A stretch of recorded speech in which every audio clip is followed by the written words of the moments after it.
Alô você, professor de Clé na área, mais uma vez. Tudo bem? Tudo tranquilo?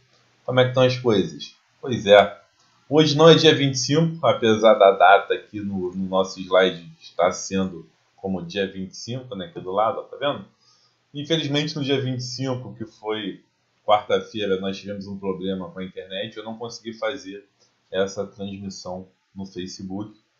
E aí, hoje, dia 26, quinta-feira, eu estou gravando esses vídeos para disponibilizar no YouTube para você que vai fazer a prova do ISS São Luís poder ter, conhecer um pouco da minha experiência sobre prova discursiva e quem sabe, né, também aproveitar um pouco da minha experiência, tanto com pontos negativos, com o que não se deve fazer na prova discursiva, como com pontos positivos, aquilo que você pode tentar levar para a sua prova discursiva. Beleza, gente? Então é isso, vamos lá, vamos bater esse papo. Vai ser um papo tranquilo, um papo descontraído. Eu vou contar um pouco de história, vou passar um pouco de conteúdo, vou passar a forma, um pouco das minhas experiências, tanto fazendo prova como elaborando recurso para os alunos. Elaborando recurso, eu também conheço as bancas, a metodologia que as bancas gostam, em especial da FCC, da Fundação Carlos Chagas, que é a banca que vai realizar o concurso do ISS de São Luís. Beleza? Tranquilidade, gente? Então vamos nessa, vamos bater um papo aí bacana, um papo legal, descontraído, sem ficar aquela aula maçante, aquela aula pesada, né? Vamos nessa, olha só. A gente vai seguir aqui um roteirinho. O roteiro está aqui, ó. A gente vai seguir um sumário que, primeiramente, vou falar dos critérios estabelecidos pela banca FCC, pela Fundação Carlos Chagas, no edital, tá? Depois, vou comentar sobre a necessidade de fazer ou não se fazer rascunho, e óbvio que isso está relacionado ao tempo de prova. Vou comentar sobre a estrutura de uma decisão, de um parecer, já que no edital menciona que o aluno, que o candidato deverá fazer um parecer, né? Vou falar também sobre o modelo do concurso do ISS de Teresina, porque nesse concurso do ISS Teresina ele é o que mais se aproxima com o do ISS São Luís. Então vamos dar uma olhada na prova, na decisão que teve na prova discursiva do ISS Teresina, para poder servir de modelo. E vou falar também sobre algumas questões discursivas, vamos trazer aqui alguns exemplos de questões discursivas. Beleza, gente? Então é isso aí. Olha só, primeiramente, falando aqui sobre alguns critérios estabelecidos pelo edital da banca FCC, pelo edital da Fundação Carlos Chagas, nós vamos ter o seguinte, ó. Eu separei alguns pontos aqui interessantes sobre o edital do concurso do ISS São Luís, que vão servir de parâmetro, que vão servir de referência para esse nosso bate-papo, tá bom? Então, olha só, primeiramente, nós vamos ter uma prova de conhecimentos específicos que vai consistir em uma peça prática, pode ser um parecer ou uma decisão, a gente vai ver a diferença entre elas, e duas questões dissertativas. Então, a peça vai valer aqui, ó, 60 pontos. A questão 1 vai valer 20 pontos. E a questão 2 vai valer também 20 pontos. Então, o total da prova discursiva vai ser de 100 pontos. Por isso que nós temos uma quantidade grande de pontos. É importante ir bem na prova discursiva para não ficar, obviamente, com uma classificação baixa, né? Com a prova discursiva, acredito que com certeza você tendo uma boa nota, você vai conseguir passar muitas posições. Agora, o primeiro passo é justamente ter essa prova corrigida. O primeiro passo é ter a prova corrigida. E aí, se você fizer prova para o cargo de auditor fiscal de tributos, você tem que ficar na colocação até 140. Tá? Mas, se você fizer a prova para a área de TI, de tecnologia da informação, então você tem que ficar até a posição 80. Tranquilo isso, gente? Combinado? O edital também traz aqui, ó, um outro ponto interessante, dizendo o seguinte: a prova discursiva de conhecimentos específicos será avaliada com a escala de 0 a 100, então já está falando aqui dos 100 pontos que nós já vimos, né? Mas o que eu achei interessante nesse ponto é justamente a menção ao fato do candidato ter uma pontuação mínima a ser atingida.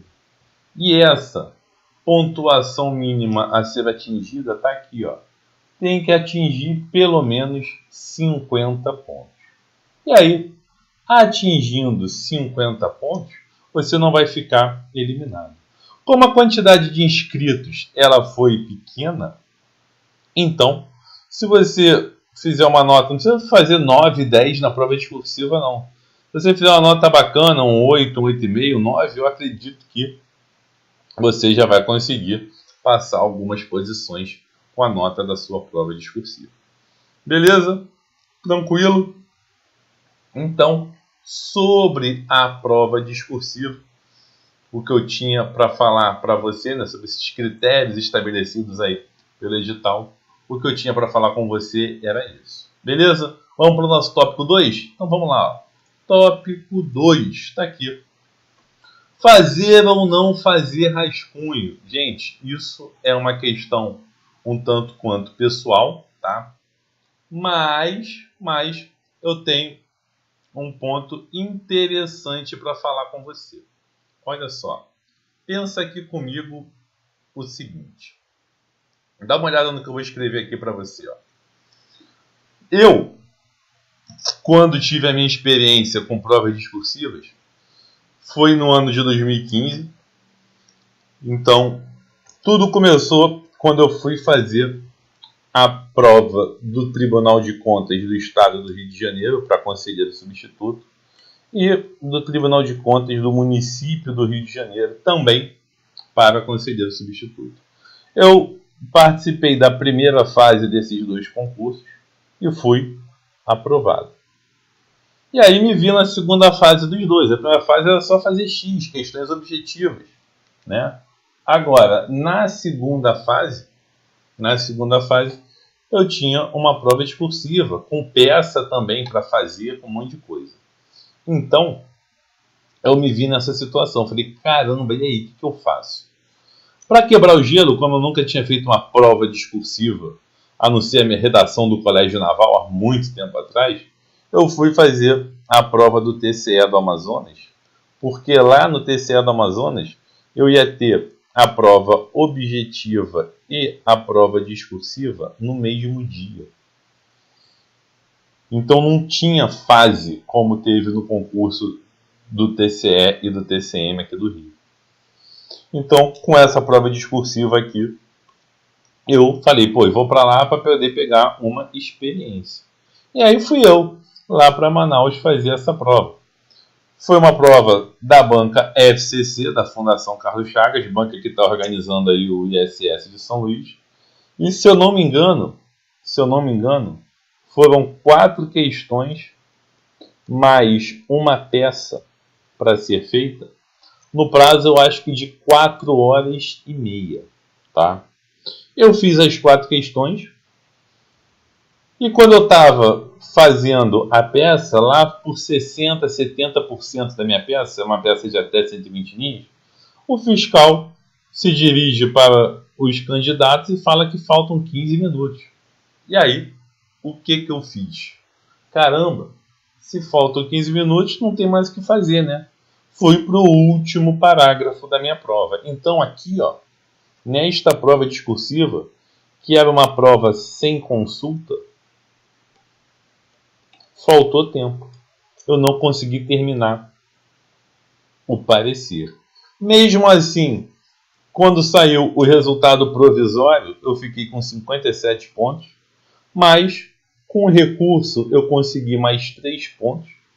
Então, ganhei 3 pontos de recurso aqui e fiquei dentro dos classificados com a nota mínima, exatamente 60 pontos.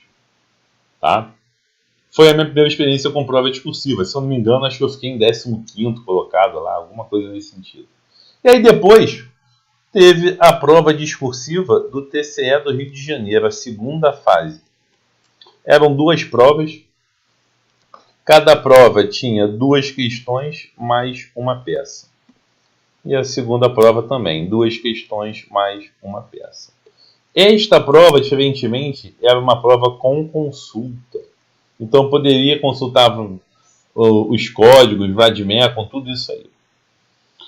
E por ser uma prova com consulta, é uma prova que toma tempo do candidato. A prova com consulta você tem que fundamentar todos os artigos. Por mais que você saiba o conceito, às vezes você não lembra de um artigo, o número dele, aí você tem que ir lá consultar o Vadmecum e tal. Então, o que aconteceu aí? Por ser uma prova com consulta, apesar de ter uma quantidade menor de questões, apenas 2 ao invés de 4, em comparação com o Amazonas, também faltou tempo. No primeiro dia, quando eu estava aqui fazendo a peça, eu estava lá pela linha 40 da peça, também era uma peça, se eu não me engano, de até 120 linhas. E aí o fiscal falou que faltavam 15 minutos, eu falei, me ferrei, não consegui terminar a peça, e aqui eu não consegui nem a nota mínima. Eu fiquei eliminado no concurso em razão da falta de tempo da prova discursiva. Tá? Mas, no mês seguinte, teve a prova discursiva do TCM-RJ. E aqui foram 2 provas. Uma de manhã e uma de tarde. A prova da manhã foram 6 questões de até 40 linhas. E a prova da tarde, uma peça de até 120 linhas. A peça foi tranquila. Também era uma prova com consulta. Mas as 6 questões, para poder fazer, foi uma correria, muita correria. E aí, teve uma questão que eu fiz só para tirar a nota mínima, para não ser eliminado. As outras 5 eu fui bem. Na peça eu também fui bem. Se eu não me engano, eu fiquei com a terceira maior nota aqui nesse concurso. Mas essa nota me colocou em segundo na classificação até o momento. Fui para a prova oral e no final obtive aí a segunda colocação no concurso. Cargo que eu ocupo atualmente, conselheiro substituto do Tribunal de Contas do município do Rio de Janeiro. Tá? Depois eu ainda fiz a prova do TCE do Paraná. Teve a prova da primeira fase, eu passei, fui para a segunda fase, fiz a prova discursiva, mas como eu não estudei as especificidades lá, a lei orgânica, regimento interno, porque eu estava estudando para a prova oral do TCM, então, na segunda fase, cobrava muitas especificidades lá do regimento interno do TCE do Paraná e eu não consegui a nota mínima, fiquei eliminado aqui nesse concurso. Bateu pertinho, quase consegui, mas enfim, o foco estava aqui no TCM e foi um foco que deu certo. Então, particularmente, essas foram as experiências que eu tive. TCE do Amazonas, TCE Rio, TCM Rio e TCE Paraná. Nesses concursos eu fiz diversas provas discursivas. Em todas elas, ou melhor, exceto no TCM do Rio, nas outras 3 eu ganhei ponto com recurso na prova discursiva, então recurso é importante, tá? Tem que fazer recurso. Então ganhei ponto com recurso no TCE do Amazonas, no TCE do Rio e no TCE do Paraná. Nos 3 eu ganhei ponto com recurso. Só não ganhei ponto com recurso no TCM do Rio porque minha nota já estava muito alta. E aí não tinha muito o que recorrer, tá? Mas nos outros eu ganhei ponto. Então, o que eu estou querendo te mostrar? Dependendo da sua prática, você consegue fazer a prova rápido ou não. Eu, na prova do TCE do Amazonas, já minha mão tremia. Minha primeira prova discursiva, estava inseguro. Então eu fazia rascunho de tudo. No final, o que aconteceu? Faltou tempo. Na prova do Rio, eu já fiz rascunho só de alguns parágrafos. Eu falo, pô, esse parágrafo eu vou fazer um rascunho antes. Eu fazia o rascunho do parágrafo, passava limpo, aí continuava, né? Continuava e fazia um parágrafo direto na folha de resposta definitiva. Mas no TCM do Rio de Janeiro, eu já fiz a prova direto na folha de resposta definitiva. Porque eu já sabia que não ia dar tempo. E isso me salvou. Me salvou. Ah, de cara, eu não tenho segurança para fazer na folha de resposta definitiva. Isso só se adquire com treino. O que eu posso falar para você é a minha sugestão. Primeiramente, você esquematiza as ideias da sua resposta, tá? Não precisa escrever o rascunho, não. Coloca as ideias em tópicos. E se você tiver um pouquinho de prática, daí você já parte direto para o texto definitivo. Mas, se você não tiver essa experiência, ainda não tiver segurança, o que é natural, caso você nunca tenha feito uma prova discursiva, tenta dar uma treinadinha mínima nesses 2 dias aí para a prova e tentar ganhar essa experiência, tá? Para tentar fazer alguns parágrafos pelo menos, direto no texto, na folha de resposta definitiva. Porque nessa prova de São Luís serão 4 horas para uma peça e 2 questões. O tempo não está folgado. Não está tão apertado, o tempo está justinho, mas não está folgado. Quem der mole, quem ficar pensando na morte da bezerra durante a prova, vai faltar tempo. Beleza? Estamos combinado? Show de bola. Então, sobre fazer ou não rascunho, isso depende do tempo da prova.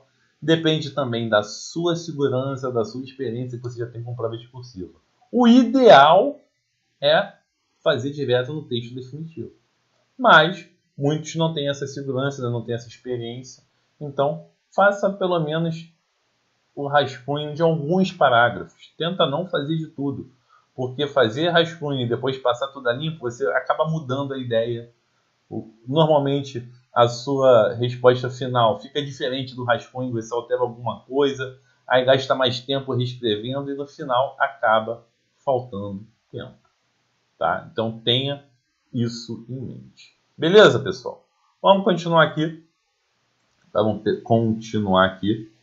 Sobre a estrutura de uma decisão. Sobre a estrutura de uma decisão, o que eu tenho para falar para você? Porque aqui no edital, ó, a banca fala uma peça prática, parecer ou decisão. E a estrutura de uma decisão, de um parecer, são estruturas semelhantes, tá? São estruturas semelhantes. As duas estruturas têm como fundamento o artigo 489 do novo CPC, do novo Código de Processo Civil, que diz: são elementos essenciais de uma sentença, que é uma decisão, um relatório, os fundamentos e o dispositivo. O relatório, ele contém os nomes das partes, a identificação do caso, com a suma do que está sendo pedido e da contestação, e o registro das principais ocorrências havidas no andamento do processo. Então, quando você vai elaborar a decisão na sua prova discursiva, os elementos do relatório você vai tirar praticamente do enunciado da questão. Você não vai fundamentar nada ainda, né? O relatório, ele tem informações retiradas do enunciado da questão. Informações retiradas do enunciado da questão. Beleza, gente? Já eu vou dar um exemplozinho para você. Depois vem os fundamentos. Aqui sim, ó. Aqui o juiz, ou quem esteja decidindo, analisa as questões de fato e de direito. É aqui que eu vou dizer que o pedido é procedente com base no artigo tal, ou é improcedente com base no outro artigo, tá bom?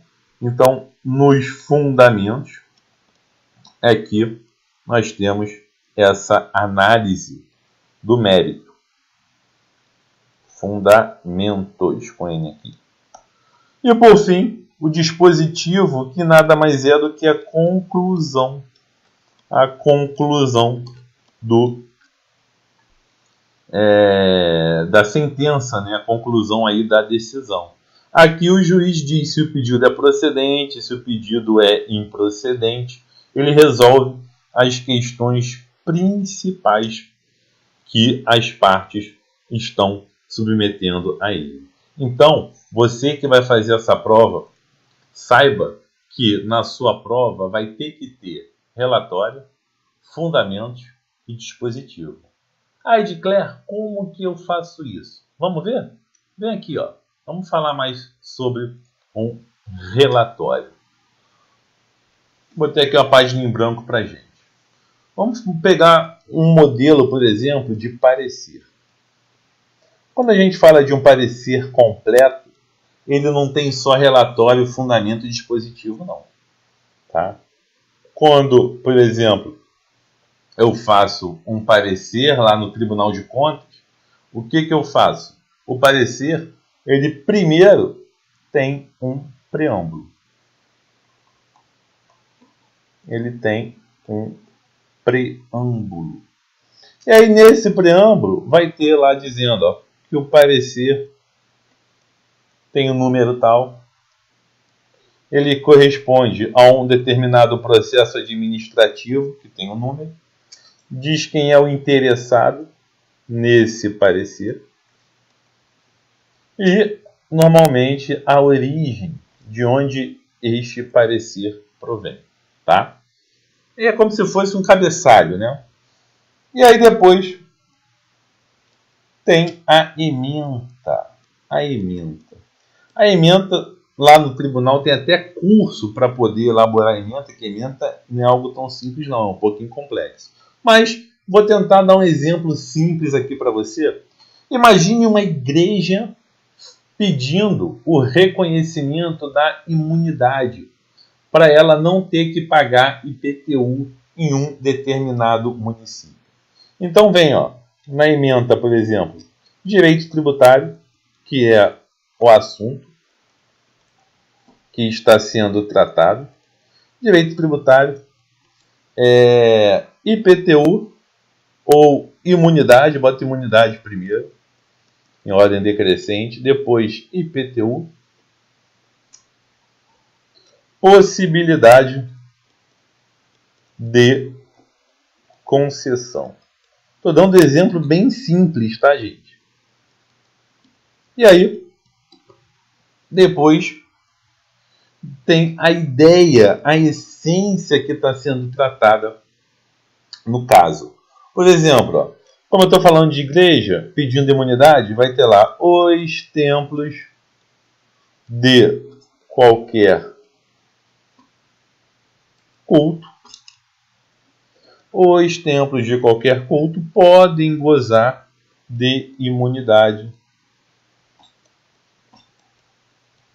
ou gozam de imunidade relacionada aos impostos sobre o patrimônio, as rendas e os serviços. Né? Imunidade aí religiosa. Tranquilo até aqui, gente? Então, isso é a ementa. E aí, depois que vem o nosso relatório,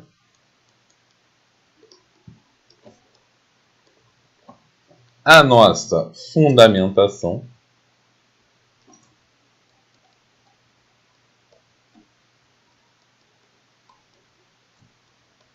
e, por último, o dispositivo. E aí, o que eu tenho para falar para você aqui, ó? Vem para cá, vem comigo, ó. Gente, eu acredito, tá, que a banca FCC nessa prova de São Luís vai repetir o que ela fez na prova de Teresina. E aí, na prova de Teresina, não precisou fazer preâmbulo e não precisou fazer ementa. Tá? Eu acho que na prova de São Luís vai ser a mesma coisa. Você vai ter que fazer um relatório, fundamentar isso e depois colocar a conclusão, que é o dispositivo. Ah, Diclé, mas nesse caso da imunidade para a igreja, como que seria o relatório? Vamos lá, vamos continuar aqui. Ó. Quando eu falo em relatório, eu estou dizendo que eu vou narrar o que está sendo pedido, então eu vou retirar as informações do enunciado da questão e vou organizar a ideia, né? Então, eu começo o relatório normalmente com a seguinte expressão. Se eu estou pedindo, fazendo um parecer sobre o fato de se conceder ou não imunidade para o tempo de qualquer culto, então eu começo assim, ó. Trata-se é o ideal para se começar um relatório. Trata-se de parecer a respeito da concessão de imunidade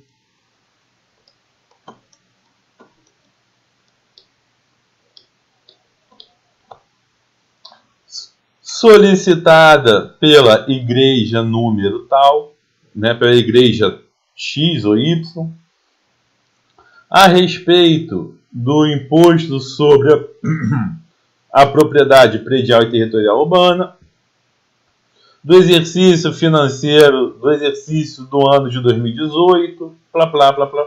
E aí você narra tudo que está sendo pedido. E no final, você termina, para poder delimitar que você terminou o relatório e vai começar a fundamentação, com a seguinte frase.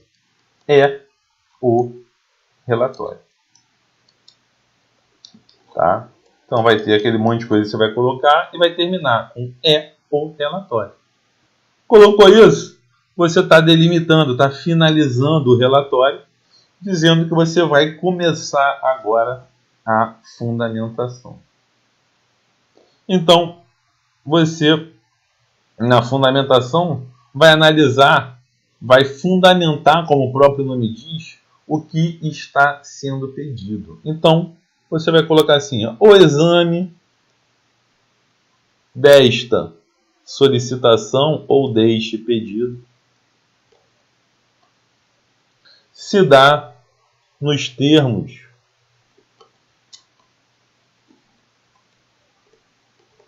do artigo tal, da lei tal. Ah, Diclé, mas a prova não tem consulta, eu não lembro o nome do artigo. Então, se dá nos termos do Código Tributário do município, ou se dá nos termos da Constituição Federal. Uma imunidade, você tem que saber que é do artigo, né? 150, se eu não me engano, da Constituição Federal. Então, você, se não souber o nome do artigo, coloca pelo menos qual é a lei, tá? E aí, vai analisando. Para se conceder a imunidade, no caso em questão, são necessários os seguintes requisitos. E aí você vai narrando quais são os requisitos necessários. O requisito 1 não foi atendido em razão disso. O requisito 2 foi atendido em razão disso. O requisito 3 não foi atendido, o requisito 4 não foi atendido. Então, se o 1 não foi, o 2 foi, o 3 não foi e o 4 não foi, obviamente que não será o parecer pela viabilidade da concessão da imunidade. E aí, no dispositivo, você conclui. Eu gosto de começar o dispositivo com uma expressão que é diante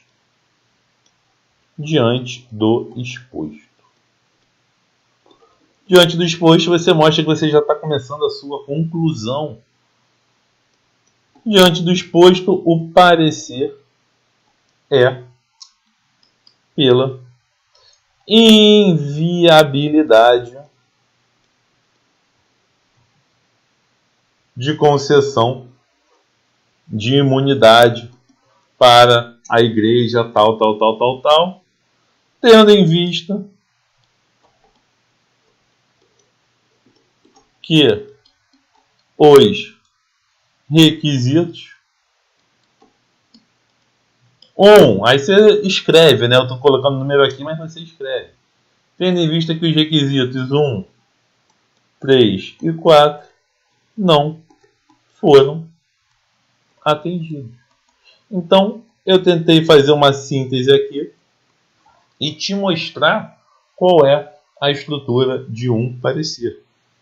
Que vai ter o relatório, vai ter a fundamentação e vai ter o dispositivo. Tranquilo? Show de bola? Maravilha. Agora, vamos falar aí sobre o modelo lá do ISS Teresina. Por quê? Porque lá no ISS Teresina, nós também tivemos um modelo, uma questão cobrada, que foi uma decisão, uma questão interessante. Eu peço que você desconsidere, né, os requisitos, porque é um pedido de isenção, mas na legislação de Teresina pode ser diferente da legislação de São Luís. Infelizmente, eu não tive condições, não tive tempo hábil para poder montar um curso sobre a legislação municipal de São Luís, mas normalmente são situações parecidas, mas pode ter alguma diferençazinha, tá? Olha só o que nós temos aqui. Ó. Deixa eu alternar. Pronto. Peguei aqui a prova de São Luís, ou melhor, a prova de Teresina. Risquei o nome do aluno, foi um aluno que eu fiz recurso e que ganhou ponto. Eu fiquei muito feliz. Esse aluno ganhou o ponto do recurso.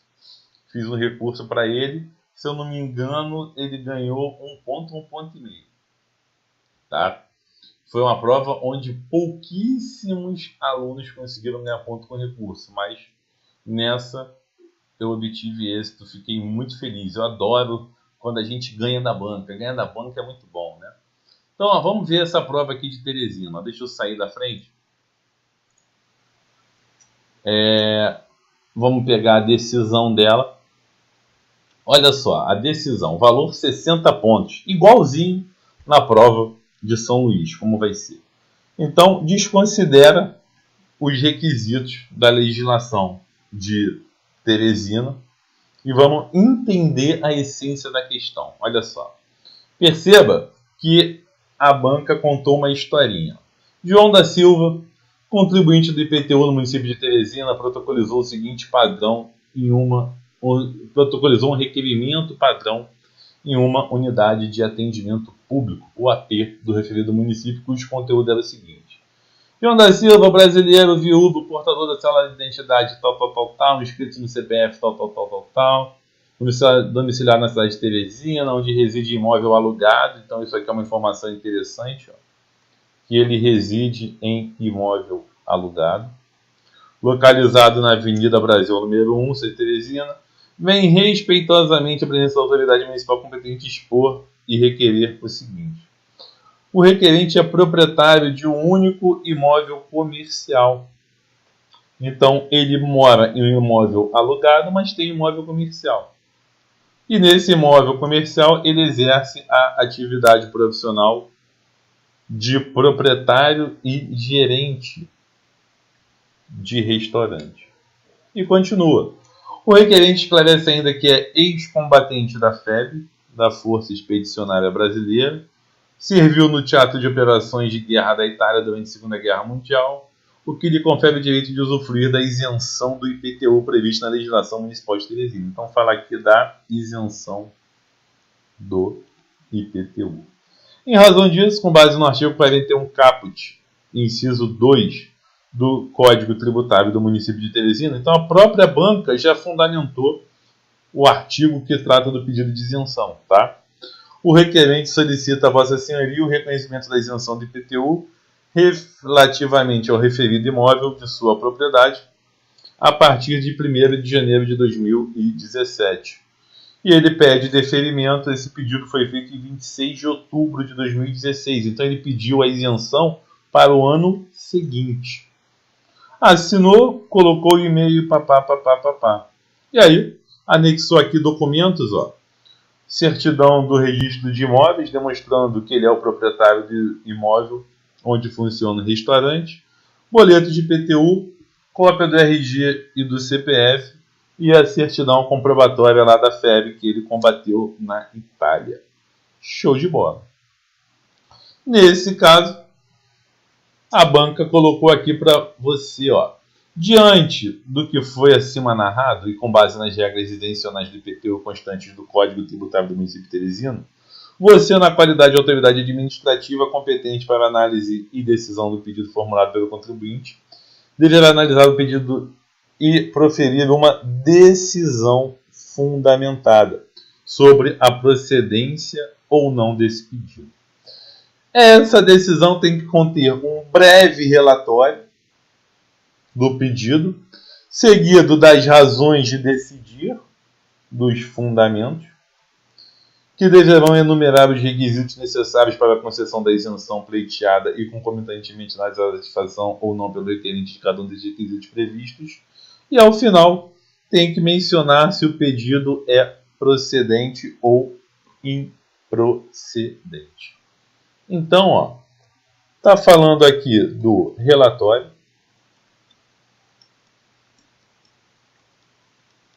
está falando aqui da fundamentação, como o próprio nome diz, e dizer se o pedido é procedente ou improcedente está falando do dispositivo. Então é a estrutura de uma decisão que nós acabamos de ver. Perceba que a questão não falou em ementa, né?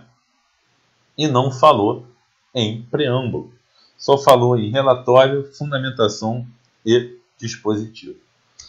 Vamos ver qual foi o modelo. Eu não vou ler aqui a redação do aluno, do que eu fiz o recurso, não precisa. Eu quero ir logo no que a banca deu como resposta padrão para você entender. Olha só, vamos lá.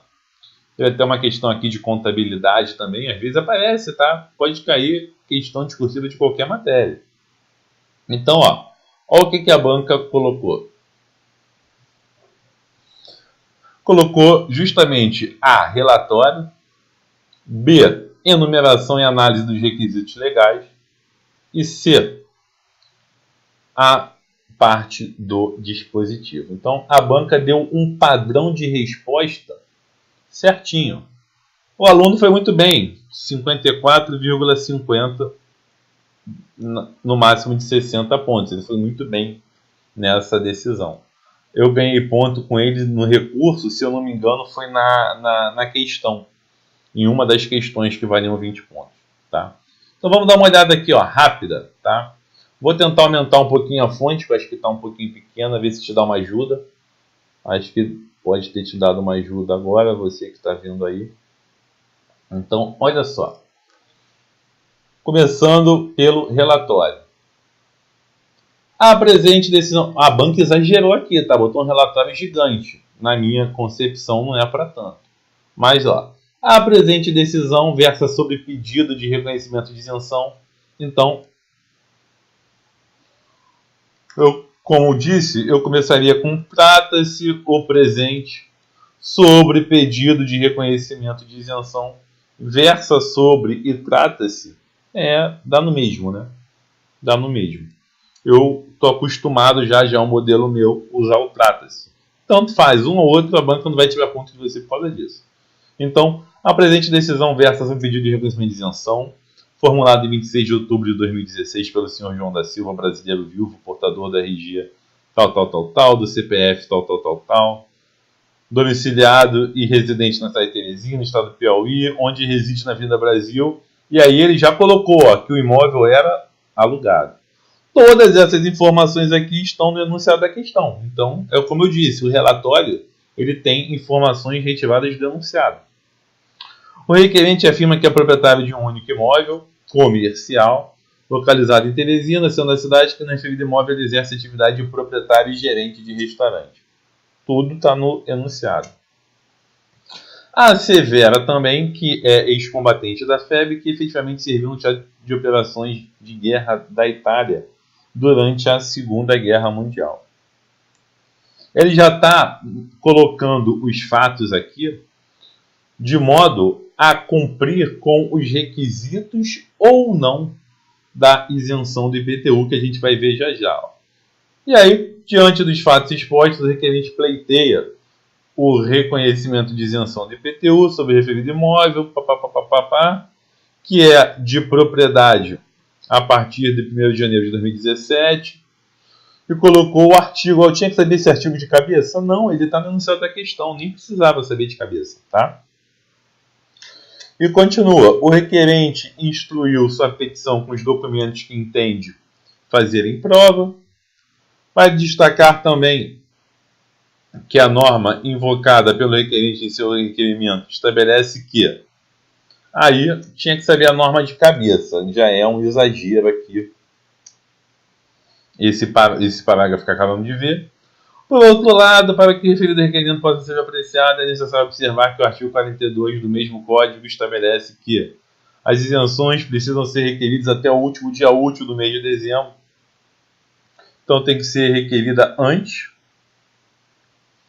Isso poderia ter sido analisado na fundamentação, não precisaria estar no relatório, ele se antecipou aqui, mas vamos nessa.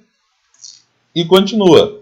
Desse modo, e de acordo com ambas as normas acima reproduzidas, para que o requerente possa beneficiar da isenção prevista no referido Código, é necessário que o requerente atenda cumulativamente a todas as exigências legais acima enumeradas.